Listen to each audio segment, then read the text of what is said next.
Para después de Fiestas Patrias quedó la votación del proyecto de multa por no sufragar y la reforma sobre los requisitos para la participación de extranjeros. Este es uno de los temas que queremos conversar con el senador del PPD, Pedro Araya, quien también es integrante de la Comisión de Constitución, entre otras. ¿Cómo está, senador? Muy bienvenido. Hola Gabriela, bien, muchas gracias por la invitación. Gracias por acompañarnos. Tenemos varios temas para conversar. Uno es este, el proyecto de multa por no votar y esta reforma respecto a la participación de extranjeros. Usted fue el voto disidente en la Cámara Alta. Así es. Bueno, y lo hicimos por varias razones. La primera es que nosotros no llegamos a ningún acuerdo con el gobierno en esta materia. Lo que hizo el gobierno a través del ministro Elizalde, de la ministra Lobo, fue llegar a un acuerdo con la derecha y después conversó con algunos senadores del oficialismo en torno a apoyar esta iniciativa.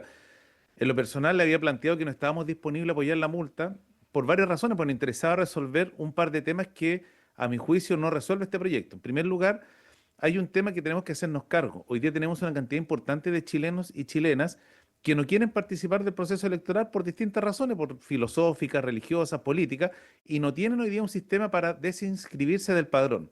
Y el no votarle significa una multa. Entonces también ellos están pidiendo que pueda existir este sistema. Y lo segundo tenía que ver fuertemente con el voto de los extranjeros, porque claramente lo que aprobó el Senado y que tiene que ratificar la Cámara debe ser una de las legislaciones más permisivas a nivel mundial respecto de votación de extranjeros. Si no me equivoco, Uruguay, Nueva Zelanda, son como 4 o 5 países que tienen esta particularidad, como usted dice. Sí, son casi cuatro países, pero con algunas limitaciones. O sea, por ejemplo, se va a producir el siguiente absurdo en esta elección, que era lo que hemos reclamado hasta el cansancio. Hoy día van a poder votar extranjeros que entraron por paso habilitado, que pueden ser, por ejemplo, integrantes de bandas de crimen organizado, del Tren de Aragua, y van a poder votar para elegir a parlamentarios, elegir al presidente de la República, y eso, a mi juicio, es un absurdo. La gran mayoría de los países colocan limitaciones respecto del voto de los extranjeros, y era lo que estábamos esperando nosotros, que pudiera existir una limitación mayor respecto de bajo qué condiciones votan los extranjeros y en qué tipo de elecciones, además. Usted dice que el gobierno negoció con la derecha, el ministro Elizalde, la ministra Lobos han negociado con la oposición. ¿Qué lectura hace usted de eso?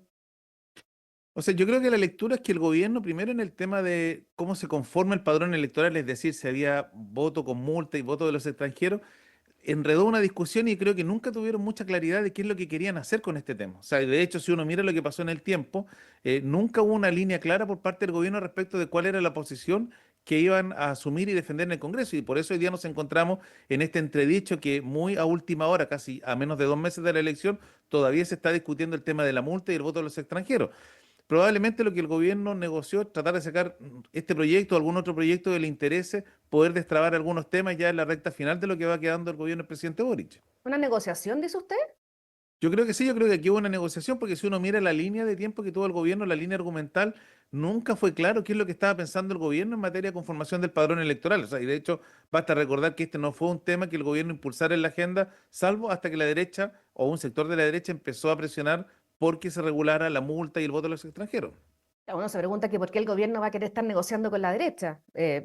Usted dice que tal vez para asegurar otras iniciativas. Yo creo que probablemente para asegurar algunas otras iniciativas que son bastante más complejas y que requieren un concurso de la derecha para ser aprobado probablemente en el Senado. Entonces, Por seguramente ejemplo, miraron algún paquete mayor de iniciativas parlamentarias que se van a discutir en el Senado. O sea, por ejemplo, el nuevo proyecto de financiamiento de la educación superior, que es un tema que generó mucha discusión en la Cámara y que acá en el Senado también va a generar un nivel de discusión importante por todo lo que están planteando las distintas universidades de los posibles efectos negativos que podría tener este proyecto en el funcionamiento de la universidad.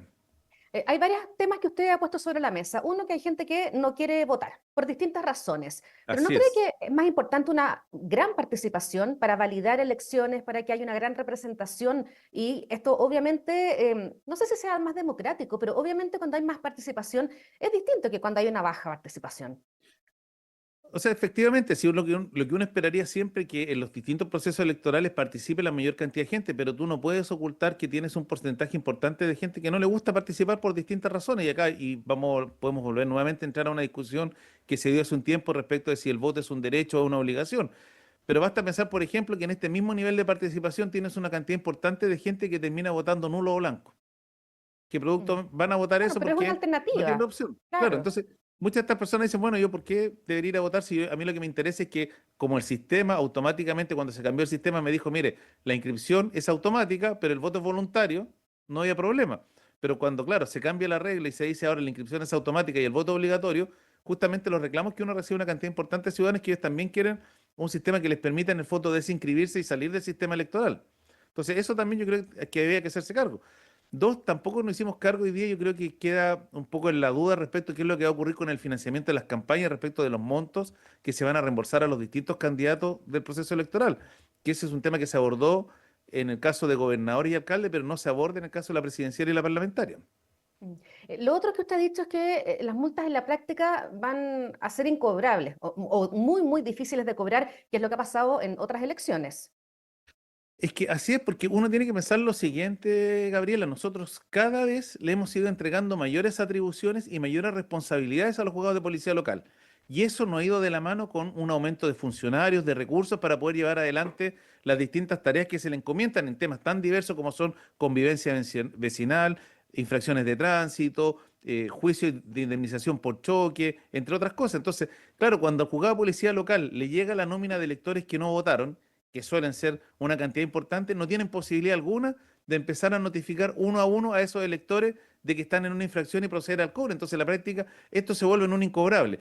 Salvo que uno diga, mire, vamos a dotar a los juzgados de policía local de más personal y más recursos para poder llevar adelante esta tarea, si no, va a ser imposible. O sea, basta preguntar, y estuvieron los jueces de policía local en el Senado señalando que ellos hoy día, con la actual estructura del juzgado, no tienen posibilidad alguna de hacer el cobro de estas multas. ¿Qué expectativas tiene respecto a lo que pueda pasar en la Cámara de Diputados? Tengo entendido que se votaba el martes, quedó para después de las celebraciones de Fiestas Patrias, 29 de septiembre, creo que esa es la fecha. ¿Qué expectativas tiene de lo que pueda pasar ahí? Yo creo que en esto el gobierno va a tener que hacer un trabajo de bastante joyería en la Cámara de Diputados, porque a diferencia de lo que pasa en el Senado, lo que hemos podido conversar con varios diputados, los diputados están mucho más reacios a aprobar lo que ya ratificó el Senado. Entonces, como consecuencia de lo anterior, es muy probable que la Cámara vuelva a rechazar esta iniciativa y se forme una comisión mixta. Entonces, si es que el gobierno no tiene una adecuada negociación con los diputados, va a ser muy, muy difícil poder llevar adelante que este proyecto se transforme en ley. Porque por lo menos lo que hemos podido conversar la semana pasada con los diputados, los que rechazaron la iniciativa iban a mantener el rechazo. Y si se va a comisión mixta, esto se va a demorar mucho, se va a dilatar. Claro, lo que pasa es que si esto va mixta y el gobierno no hace un buen trabajo, una ingeniería fina de detalle en la Cámara de Diputados, no vamos a tener ley porque vamos a seguir teniendo el rechazo en la Cámara. Porque por lo menos lo que hemos recogido los diputados, ellos no están disponibles a aprobar lo que hoy día está planteando el gobierno. Y más aún también cuando el sistema de multa que se está proponiendo, a mi juicio, no tiene ninguna lógica. Es una multa que además es mucho más alta que la multa que se aplicó en el caso de elección de los alcaldes y los gobernadores. Eh, está dentro del mismo tema cuando estamos hablando de los extranjeros que van a participar en esta elección. Una particularidad de lo que va a ocurrir en noviembre es que por primera vez las personas venezolanas superan a las peruanas. Venezolanos que la mayoría están escapando de una dictadura y tienen obviamente una opinión política. ¿Hay preocupación también en el oficialismo respecto cómo votan los extranjeros en nuestro país? A ver, que lo que pasa es que sin duda nosotros lo hemos dicho del día uno, si la conformación del padrón electoral y cualquier reforma de corte electoral, los partidos políticos, incluido la oposición y el oficialismo, se hacen con la calculadora en la mano, pensando en quién va a favorecer. Y por eso lo que hemos dicho nosotros hasta el cansancio, que sobre todo en el caso del voto de los extranjeros, esto tiene que mirarse con perspectiva en el tiempo. O sea, la derecha no puede estar pensando porque hoy día hay más venezolanos que probablemente están más proclives a votar por algún candidato del sector, van a estar entregando las condiciones en las que hoy día votan los extranjeros. Porque si el tipo de migración que tuviéramos fuera otro, que no sé, por decir, migrantes más cercanos al mundo de la centro izquierda, probablemente tendríamos un discurso diametralmente opuesto al que tenemos hoy día de la derecha. Entonces, lo que uno esperaría, y en esto la responsabilidad a la que llamamos todos que somos actores políticos, es que esto tuviera una mirada a largo plazo y no pensando en esta elección coyuntural o no pensando en el tipo de migración que tenemos, sino tener una regla clara que todos podamos entender. Porque yo vuelvo a insistir, de esta gran cantidad de venezolanos que viene arrancando, no sabemos a ciencia cierta cuántos de ellos son integrantes de bandas criminales. No sabemos cuántos son integrantes del Tren de Aragua. Y los vamos a dejar que voten en este proceso electoral si esa es la responsabilidad que uno le pide a la derecha. O sea, no pueden tener esta ambigüedad y este doble discurso de decir queremos defender Chile, queremos combatir el crimen organizado y a la vez estamos entregando una llave sin saber quién va a incidir en un proceso electoral. Entonces, eso es lo que nos preocupa. Usted es senador por la región de Antofagasta. En Así el es. último debate presidencial, este reveló la importancia que ha tomado la macrozona norte para los candidatos. Y hay varios temas, está la seguridad, está la migración, está el crecimiento, que se agrupa todo en esa zona. Me gustaría, según su punto de vista, ¿cómo es el votante de la zona norte? Lo que pasa es que aquí hay que entender lo siguiente, la macrozona norte es una zona bien particular por diversas razones, pero yo creo que la primera, porque hoy día la macrozona norte se ha transformado en la puerta de entrada principalmente de bandas criminales, tráfico de drogas.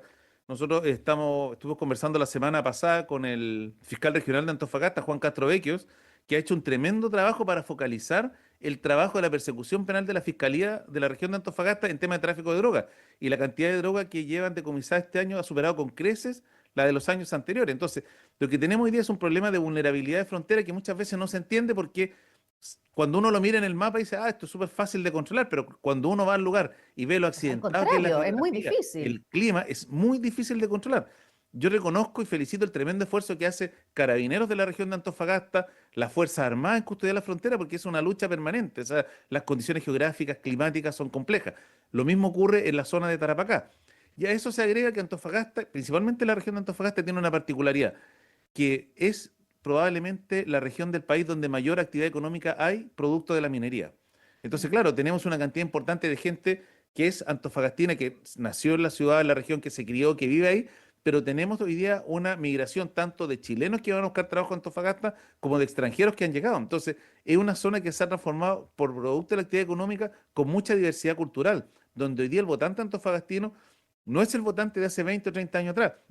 Aquella persona que está pensando que Antofagasta, Arica, Iquique son zonas tradicionales de izquierda dura, porque ahí hay que recordar que en la historia de nuestro país, por ahí por los años 20, nace el movimiento obrero, nacen las fuerzas de izquierda en esa zona. Hoy día está lo más alejado. Hoy día el perfil del votante antofagastino es el perfil probablemente de una persona de clase media, de un joven profesional que está trabajando en la minería, que tiene bastantes buenos ingresos y por lo demás con una ciudad que tiene muchas carencias. Tiene problemas, por ejemplo, en temas habitacionales, de salud. Entonces, ahí en Antofagasta se produce como, siempre lo hemos dicho, como una suerte de laboratorio electoral. Lo que va pasando en Antofagasta después se replica en el resto del país. Fenómenos, por ejemplo, en su oportunidad, como fue Marco Enrique, que tuvo una altísima votación en Antofagasta, o después en su minuto el Frente Amplio, o mismo Parisi, responde a esta nueva realidad del elector, que es un elector que está mirando hoy día de forma distinta, que no lo mira en forma tan política, sino que mira más bien a aquella persona que es capaz de enlazar con los dolores que tiene la ciudad, con los dolores que tiene la gente y que hace propuestas novedosas. Entonces, claro, es un votante muy, muy particular hoy día el votante antofagastino, ya dejó de estar en esa lógica izquierda y derecha. Claro, por eso yo le decía que tal vez ese perfil de votante antofagastino está mirando estos tres grandes temas, la seguridad, la migración y el crecimiento. Así es, pero sabes que yo invertiría el orden. Yo me atrevería a A decir ver, que de un tiempo a esta parte, el principal problema que se está mirando en la macro zona norte, y especialmente en la región de Antofagasta, tiene que ver con crecimiento, economía, empleo y seguridad.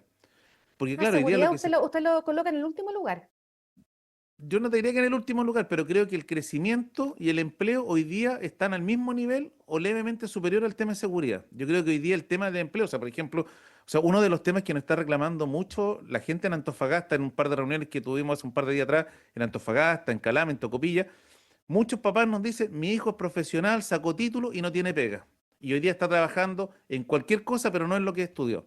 Entonces se está produciendo una frustración muy grande porque son jóvenes profesionales que son ingenieros que no encuentran pega. Entonces reclaman y dicen, pero senador, mire, estamos con todo el boom de la minería, la minera X anunció este proyecto, esta otra anunció ampliación de faena, pero mi hijo que se sacrificó, estudió en la universidad, no logra encontrar un buen trabajo y está haciendo cualquier cosa menos lo que estudia. Entonces se está empezando a generar una presión bastante importante respecto al tema laboral, fundamentalmente en Antofagasta. Entonces, por eso yo te diría que hoy día yo por primera vez vislumbro que la seguridad, si bien es cierto, ese es el principal problema, hoy día le está pisando, por decirlo así, los talones el tema económico y el tema empleo.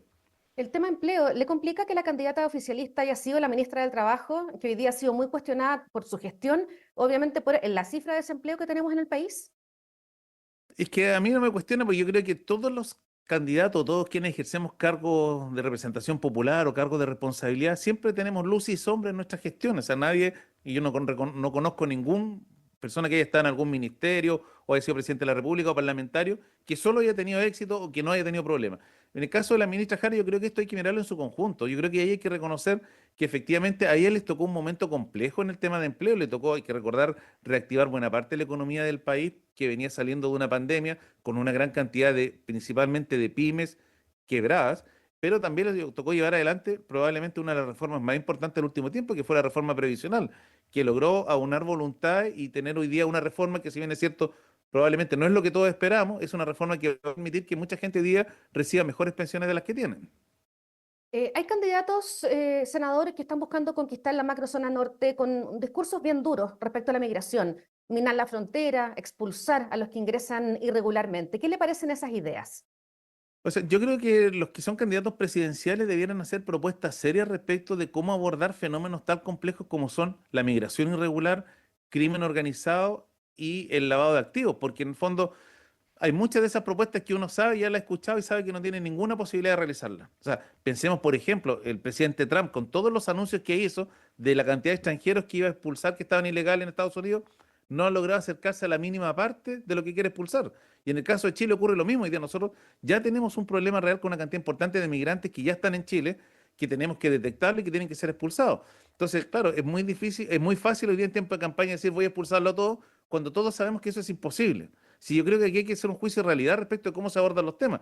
Yo esperaría, por ejemplo, que los candidatos hicieran propuestas concretas de cómo hoy día se modernizan ciertas instituciones que se han ido quedando atrás y que son fundamentales en el combate a la delincuencia, en poder detectar crimen organizado, lavado de activos y que también tienen que ver con temas migratorios.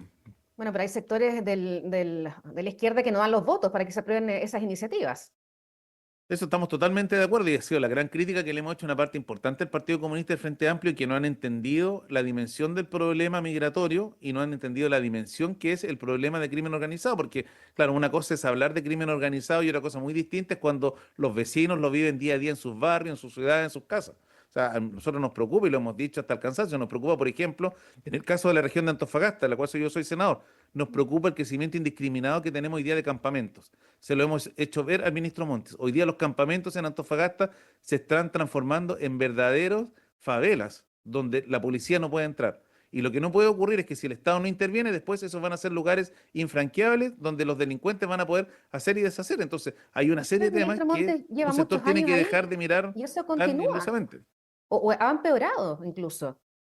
Sí, efectivamente, nosotros, te podría decir, nosotros hemos pedido una cantidad importante de desalojo en determinados lugares de la región de Antofagasta, porque vemos con preocupación que muchos de estos campamentos no es el campamento tradicional que uno estaba acostumbrado, que uno conoció de aquella familia que no tenía casa, que estaba con sus hijos, que lo único que quería era la oportunidad de poder entrar al sistema regular de postulación de vivienda y tener su casa. Aquí no, aquí, por ejemplo, en la región de Antofagasta estamos hablando de campamentos que básicamente se trata de verdaderos lugares donde se están organizando y se están instalando las bandas criminales porque sabe que son sectores de difícil acceso, se construyen de tal forma que impiden que puedan ingresar los vehículos policiales. Entonces, por eso una de las peleas que hemos tenido con el actual gobierno justamente ha sido que no pueden seguir con esta política de mirar para el techo en el tema de campamentos, sobre todo lo que está pasando en la macrozona norte. Es una crítica directa a su gobierno. Así es, y la hemos hecho, si la hemos hecho al gobierno, si mira, si yo siempre lo he dicho, ser parlamentario oficialista no es decirle que sí al gobierno en todo, no es decirle que lo está haciendo perfecto, porque esos son los peores consejeros de un gobierno. El gobierno debe entender que cuando uno le plantea estas cosas es porque efectivamente hay una realidad detrás. Si cuando uno, y hablo de Antofagasta porque soy senador por allá, cuando uno recorre Antofagasta, recorre Calama, recorre Mejillones, es porque tenemos estos problemas. O sea, nosotros, por ejemplo, otro tema que planteó el presidente Boric, los famosos corredores bioceánicos, que lo fue a proponer y dijo que Chile va a ser pilar en el corredor bioceánico. Le hemos dicho a todos los tonos, bienvenido al corredor bioceánico, pero si en el caso de la región de Antofagasta el corredor bioceánico no viene acompañado de infraestructura, de mayor presencia policial, de mayor resguardo de frontera, el corredor bioceánico va a ser un problema para Chile. Lo están diciendo no solamente autoridades chilenas, sino también autoridades extranjeras que ven con preocupación que este corredor bioceánico se puede transformar en un verdadero corredor de crimen organizado, de trata de personas, de tráfico de drogas, tráfico de armas. Entonces, esas son las cosas que nosotros le decimos al gobierno que tienen que entender. Le decimos al ministro Cordero que tiene que entender lo que está pasando en la macrozona norte, si no nos sirven las charlas, los discursos que nos dan teóricos de que se está haciendo esto y esto otro. Lo que necesitamos son soluciones prácticas y concretas frente a los problemas que se están viviendo. Mm. Claro, pasa esto que usted dice, el tema de la seguridad, crimen organizado, también estos asentamientos que ya están, pero prácticamente en todas partes de nuestro país. Pero el gobierno está tal vez enfocado en otras cosas, eutanasia, aborto legal. ¿Cree que es momento para esas discusiones dejando de lado problemas gravísimos como los que usted está acá relatando? Respecto de la eutanasia y el aborto legal, yo creo que a nadie pudiera causarle sorpresa que el gobierno esté planteando este tema, porque esto estaba del día uno en la campaña de Gabriel Boric candidato, Gabriel Boric Pregunto si es el presidente. momento, claro. Pero yo creo que independiente que ellos lo hagan en este minuto, el gobierno no puede descuidarse de los otros temas. Yo creo que el gobierno hoy día está descuidando los temas de seguridad pública, está descuidando lo que es empleo y economía. Entonces, claro, probablemente para tratar de ganar estos dos últimos 3 meses que le van quedando al gobierno, tratar de sacar probablemente uno de los que fue su proyecto emblema en la campaña, no pueden descuidar lo que es la administración del país, porque al final del día, si el problema es que el gobierno se va, pero los problemas van a quedar. Y si hoy día no tomamos intervención, sobre todo en los temas de seguridad pública, va a ser muy difícil después poder revertir las malas decisiones que se han tomado. Entonces yo lo que esperaría que el mismo empeño que le está poniendo el presidente Gabriel Boric, la ministra Orellana en sacar adelante el proyecto del aborto o el proyecto de la eutanasia, se lo pongan en sacar adelante aquellos temas que tienen que ver con el combate a la delincuencia, generación de empleo y fortalecimiento de la economía. Usted dice que el gobierno está descuidando temas como el empleo. La semana pasada generó polémica el informe del Banco Central que apuntaba específicamente al proyecto de 40 horas y el alza del salario mínimo. ¿Qué le pareció ese debate y qué opinión tiene al respecto? O sea, lo primero, mira, yo creo que nosotros tenemos que cuidar nuestras instituciones, Gabriela. Yo creo que nadie puede discutir el carácter técnico que tiene el Banco Central. Nosotros hemos Es tenido el autónomo. Banco Central de que se recuperó la democracia y que se consagró este sistema de funcionamiento del Banco Central. Hemos tenido presidentes del Banco Central que han sido de distintos colores políticos, con un consejo del Banco Central que, si bien es cierto, pareciera ser que tiene un componente político, es altamente técnico. Ya ha tomado las decisiones que tiene que tomar y que eso ha permitido que la economía chilena pueda resistir bastantes vaivenes y pueda salir fortalecida. Entonces, en esto, entrar a cuestionar lo que dice el Banco Central porque afecta o no afecta el discurso que yo tengo como gobierno, creo que no me parece. Yo creo que aquí lo Lo hizo prudente el hubiera propio sido que el presidente se presidente. hubiera sentado con el Banco Central y ver de qué manera, a partir de lo que dice el Banco Central, se pueden realizar distintas mejoras para poder llevar adelante la mejor creación de empleo. Entonces, en esto yo creo que esta crítica al Banco Central fue absolutamente injustificada. O sea, la señora Roxana Costa, que no es de mi tendencia política, la reconozco que es una excelente profesional con alta capacidad técnica y con mucha capacidad de diálogo. Entonces yo no creo que aquí el Banco Central esté tratando de armar alguna polémica porque estamos en elecciones, porque quiere armar una polémica con el gobierno. O sea, aquí lo que hay es una mirada netamente técnica. Y esta discusión la hemos tenido con el Banco Central no solamente en este tema, sino también lo hemos tenido en otros temas cuando el Banco Central ha hecho propuestas que probablemente incomodan las decisiones políticas que se están tomando. Lo llevo al último tema, lo que pasó con Daniel Jaude. La candidata Janet Jara respaldó el fallo electoral contra el exalcalde, se distancia de su partido, que incluso ha dicho que quiere ir hasta la Corte Interamericana. ¿Qué le parece eso? O sea, yo creo que el Partido Comunista de una vez por todas debiera entender que Janet Jara es candidata presidencial y debieran dejar de estar haciéndole problemas. Sí, lo de Daniel Jadwe se le dijo en todos los tonos al Partido Comunista, pero aquí probablemente era lo que estaba pensando el Partido Comunista que iban a llevar a Jadwe, si era condenado, después lo reemplazaban, estaban pensando en tener un diputado por secretaría. Pero todo el mundo sabía si acá lo que hizo el Tribunal Calificador de Elecciones era aplicar una norma legal que no requiere mayor interpretación, es una norma meridianamente clara. Entonces, en eso pareciera ser que la porfía de algunos dirigentes del Partido Comunista lo único que quieren es que Janet Jara pierda la elección. Entonces, y eso no se entiende, porque si Hay eso quienes quieren, ¿para qué sostienen que fuera el una Partido primaria? Comunista ya da por hecho que Janet Jara va a perder la elección. Es que entonces sería más honesto que se retiraran de la campaña de Janet Jara y dejaran que el socialismo democrático adquiriera un rol mucho más relevante en la campaña para tratar de mostrar un mensaje distinto y que la gente entienda que Janet Jara es la candidata de la centroizquierda y no del Partido Comunista. Pero yo creo que ellos tratar de ir a la Corte Interamericana diciendo que aquí hay una persecución política, o sea, creo que ya es un exceso. Perfecto. Senador, le queremos dar las gracias por su tiempo. Muchas gracias, tía Gabriela. Muy buenos días. Chao, chao. Y ustedes invitados a quedarse con nosotros aquí en emol.com.